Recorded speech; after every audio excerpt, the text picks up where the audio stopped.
អ្នកបាក់បាក់សាស្លាប់ឯងនៅ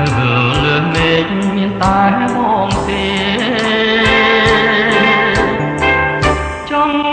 ទៅណាបងជូនទៅព្រាម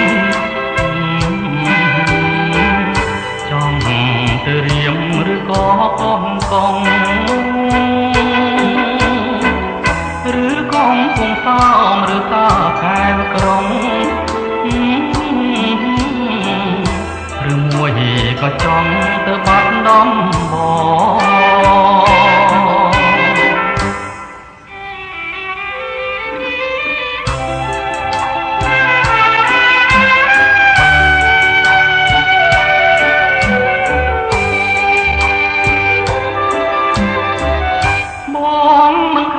ទេពយោភ្ជុះភ្លៀងបងហងហើយច្រៀងបំពេវេហា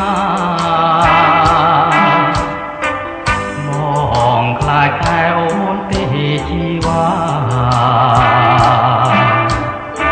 ខ្លាចអូនថាមេត្តាបងឆ្លើយមួយម៉ាត់មកណាពីសេ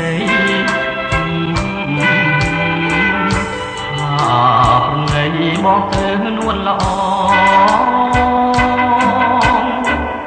រៀមចាំយូរហើយណាផ្លែស្នងខ្ញុំឆ្លើយឲ្យបងអស់ផងខ្ញុំ